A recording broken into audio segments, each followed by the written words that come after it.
नमस्कार दोस्तों, आज मैं लेकर के आया हूँ आपके लिए ये किताब। और इस किताब का नाम है भारतीय दर्शन की रूपरेखा, जो कि प्रोफेसर हरेंद्र प्रसाद सिन्हा जी ने लिखी है। और मैंने इस बुक के बारे में पहले भी बताया आपको।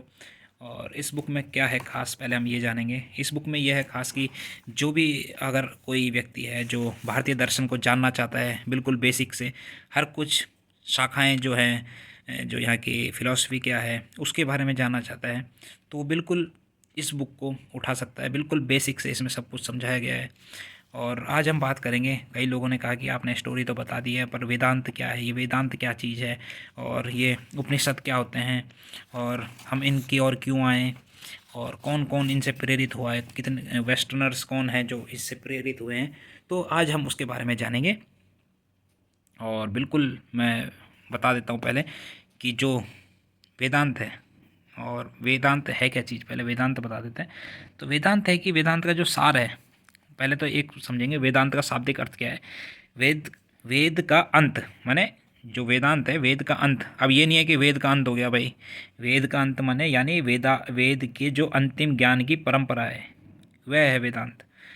वेदांत का जो मूल विचार है, जिसके ऊपर हम मानते हैं कि वेदांत है क्या चीज़ भाई। वेदांत का जो मूल विचार है, जो उसका मूल विचार है कि सब कुछ जो है वह एक ही वास्तविकता है। समझ रहे हैं?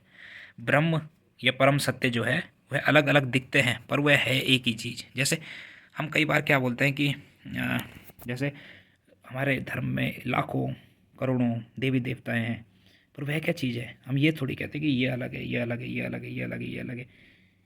समझ रहे हैं? वह क्या है, परम सत्य जो होगा वह हमेशा एक ही होगा। हर जगह इतने सत्य नहीं हो सकते, क्योंकि सच तो एक ही होता है ना। तो वह चीज़ है। तो उसकी बात करी जा रही है वेदांत में कि जो भी वास्तविकता होती है, एक ही वास्तविकता हो सकती है। ठीक है?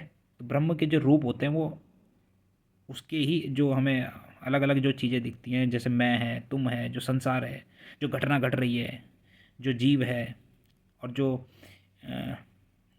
अलग अलग जो हर वस्तु है, जितनी भी चीज़ें हमें दिखती हैं जो संसार में, वह क्या प्रकृति का ही रूप है। समझ रहे हो? तो अब क्या जानेंगे हम, वेदांत का जो रूप है, मुख्य जो प्रवाह है वह क्या है, अद्वैत वेदांत। ठीक है?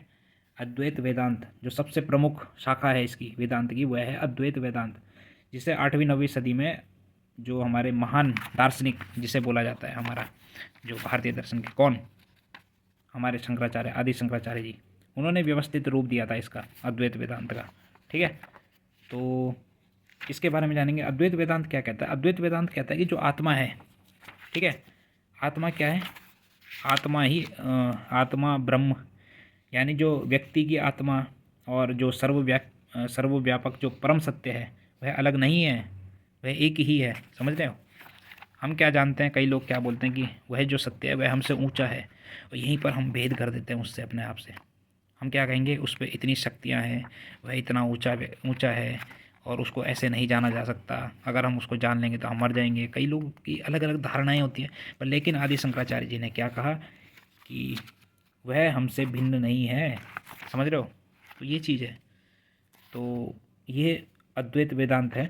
अद्वैत वेदांत क्योंकि अब देखो, वेदांत जो है, वेदांत को क्या कहा जाता है, वेदांत को कहा जाता है फिलॉसफी ऑफ द फिलॉसफीज, वेदांत को। ठीक है? और मैं भी हमेशा बोलता हूँ कि Vedanta is the last phase of human thought. समझ रहे हो?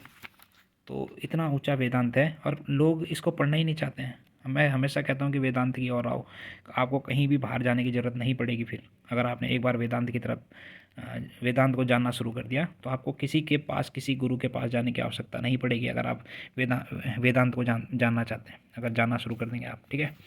तो भारत में जितने भी जो दर्शन हुए, उनका विकास जो हुआ, उसमें सबसे महत्वपूर्ण जो दर्शन हुआ वेदांत को ही कहा जाता है। इसकी महत्ता इस बात से भी प्रतिपादित होती है कि यूरोप के विद्वान जो हैं बहुत काल तक भारतीय दर्शन का अर्थ वेदांत दर्शन ही समझा करते थे। तो वेदांत दर्शन का जो आधार है उपनिषद कहा जाता है। ठीक है? समझ गए अब? तो और चीज़ें बताता हूँ मैं कि क्या हो सकती है इसमें।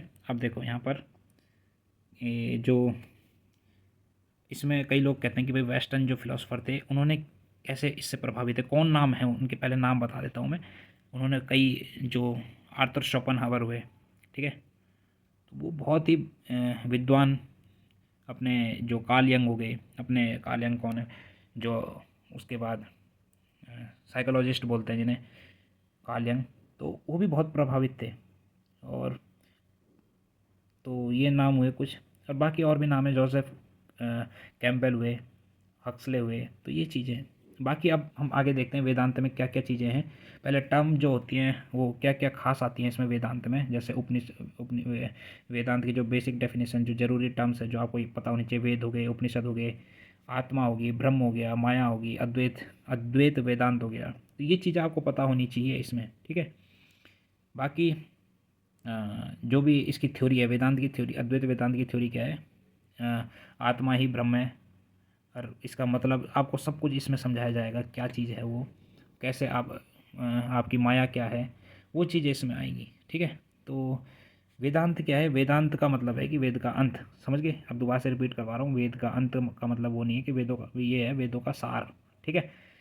और धार्मिक जो ग्रंथ, ये सिर्फ एक धार्मिक ग्रंथ का नाम नहीं है, बल्कि जो है रियलिटी और कॉन्शियसनेस को समझने की जो सबसे श्रेष्ठ दार्शनिक पद्धति है, वह ही वेदांत है, ठीक है। अब क्या है ये चीज़, कॉन्शियसनेस को समझने की सबसे श्रेष्ठ दार्शनिक पद्धति, कोई कहेगा भाई क्या बोल दिया है। तो कई लोग हमेशा अपने आप से सवाल पूछते हैं, मैं कौन हूँ, ये दुनिया क्या है, दुख क्यों है, मुक्ति शांति का रास्ता क्या है। तो यह आपको किससे जानने को मिलेगा, तो यह सब चीज़ें आपको वेदांत दर्शन में ही मिलेगी। वेदांत कहता है कि तुम शरीर नहीं हो, ठीक है, सिंपल भाषा में समझो, वेदांत क्या कहता है, तुम शरीर नहीं हो, तुम मन भी नहीं हो, तुम चेतना हो, पर लेकिन समझो आप बात को, अब जैसे जैसे आगे बढ़ता रहता है वेदांत, नेति नेति कहा जाता है हमेशा वेद में। कई लोग कहते हैं कि इसमें भगवान है, इसमें भगवान है, इसमें भगवान है, ये भगवान है, वो भगवान है, और इस भगवान का ऐसा रूप है, भगवान का वैसा रूप है, भगवान ऐसा दिखता है, हमने सपने में ऐसा देख लिया भगवान को, हमने कई कहानियाँ गढ़ दी उसके बारे में। तो यह चीज़ को सब नकारता है वेदांत। यह अपने मन की मन गढ़ंत आप प्रतिमा बना रहे हो उस चीज़ की, तो ये कहता है वेदांत में। हालांकि वेदांत ने कभी यह नहीं कहा कि मूर्ति का खंडन कभी नहीं किया है वेदांत ने कहा है मूर्ति एक माध्यम है उस तक सत्य तक पहुंचने का, पर वेदांत ने कभी भी यह नहीं कहा है कि मूर्ति ही सत्य है, ठीक है। तो वेदांत की जो तीन मुख्य स्ट्रीम क्या है वो समझ लो पहले। अद्वैत वेदांत हो गया पहला, शंकराचार्य जी का। दूसरा विशिष्ट अद्वैत, वो किसका है, रामानुजाचार्य का। ये वाले रामाचार्य नहीं है, ये रामानुजाचार्य है, ठीक है। भगवान, इनका क्या था कि भगवान अलग है पर जीव उसका हिस्सा है। इनका कहना था कि भगवान जो है वह अलग है और जीव जो है, जो हम है, वह उसका हिस्सा है। यूनिटी है पर डिफरेंस भी एग्जिस्ट करता है, इन्होंने ये कहा, ठीक है। इन्होंने इसके भेद कर दिया अलग अलग। अब यहीं से फिर द्वैत आया, मतलब द्वैत हुआ फिर माधवाचार्य जी का। उन्होंने क्या कहा, जीव अलग है, जीव और जो ईश्वर है वह अलग है, मतलब वही जो बताई ना मैंने, उन्होंने पावर बता दी कि इसमें इतनी पावर है, ये चीज़ ऐसे होगी। तो अब यहाँ से फिर कहानियाँ बनना स्टार्ट होगी कई भक्ति, इसमें जो द्वैत द्वैत जो था उसमें क्या हुआ, भक्ति और सरेंडर पे ज़्यादा फोकस कर दिया, ठीक है। तो यह चीज़ है। तो अद्वैत वेदांत आपको मैंने बता दिया क्या है, सब कुछ एक ही रियलिटी है, जो ईश्वर है वह अलग नहीं है ब्रह्म से, वह भी एक, वह हम हैं, वो मैं हूँ, ठीक है, ऐसी चीज़ है। तो यह अद्वैत वेदांत का था। तो वेदांत का जो है कैसे सीख सकते हैं, कैसे जान सकते हैं वेदांत को, तो एक बिलीव नहीं है ये, ठीक है। डायरेक्ट रियलाइजेशन जो का जो साइंस है, इसमें क्या है, इसके 3 स्टेप बताए गए हैं, जैसे श्रवण, गुरु से सुनना, मनन दूसरा क्या है, उस पर विचार करना, तीसरा क्या है, निधि ध्यासन, माने गहरा ध्यान करना। अब ये नहीं कि आप बैठ गए एक जगह पर और मेडिटेट करना शुरू कर दिया, सांस लेनी खींचनी शुरू कर दी, ये नहीं होता है। ये नॉर्मल व्यक्तियों के लिए होता है, ये बनाया गया है, ठीक है। अब यानी पहले समझो, फिर सोचो, फिर अनुभव करो, ठीक है। हालांकि वेदांत अनुभव को भी सत्य नहीं मानता है, ठीक है। अब आगे क्या है कि वेदांत की जो सेंट्रल टीचिंग क्या है, वो मैंने बता दिया आपको कि वीडियो में जो भी बता रहा हूँ पीछे रिवर्स करके सुन सकते हैं। क्या बोला था वेदांत की जो सेंट्रल टीचिंग, कि तुम शरीर नहीं हो, तुम मन भी नहीं हो, तुम थॉट्स भी नहीं हो, तुम वो हो जो थॉट्स को देख रहा है, जो जो आंखों से देख रहा है वह क्या है, वह हो तुम। तो आत्मा को जानना है तो वेदांत की ओर आना होगा। तो वेदांत क्या बोलता है, जगत बदलता रहता है पर तुम्हारा जो असली स्वरूप है वह कभी नहीं बदलता, ठीक है। तो ये चीज़ है। तो वेदांत को हम क्यों मानते हैं सबसे ऊंचा, इसीलिए मानते हैं वेदांत का यह सिर्फ जो है भगवान की बात नहीं करता है, यह एक्सपीरियंस की बात करता है। किसी रिलीजन ऐसे नहीं है कि किसी धर्म को गाली दे रहा है, इधर से उधर गाली दे रखी है। तो यह लॉजिकल है, बिल्कुल स्पिरिचुअल दोनों है, ठीक है। इसमें साइंस की बात हो रही है। और हमेशा डायरेक्टली जो क्वेश्चन है आपके भीतर ही भीतर जो सवाल चल रहे हैं, द्वंद्व जो चल रहा है भीतर हमारे शरीर के, वो है इसमें डायरेक्ट क्वेश्चन पूछते हैं हम और डायरेक्ट आंसर मिलता है। ऐसे नहीं कि घूम फिरा के। जो भी दुख है आपका, दुख के निवारण जो है आपको, तो वो अगर आपको जानना है वो है सब चीज़ इसमें है। तो वेदांत की तरफ कौन जाता है? वेदांत उन लोगों को अट्रैक्ट करता है जो कई प्रकार के जो आजकल रिचुअल्स होते हैं उनको उनमें इंटरेस्टेड नहीं है कि भाई इतने बजे हमें यह पेड़ पर यह फूल माला चढ़ानी है। और जो व्यक्ति डीप थिंकिंग करते हैं उनके लिए, दुख से पार जाना चाहते हैं उनके लिए, हमारे अहंकार को तोड़ना चाहते हैं उसके लिए, और जो सत्य की खोज में लगे हुए हैं उनके लिए वेदांत है। समझ रहे हो?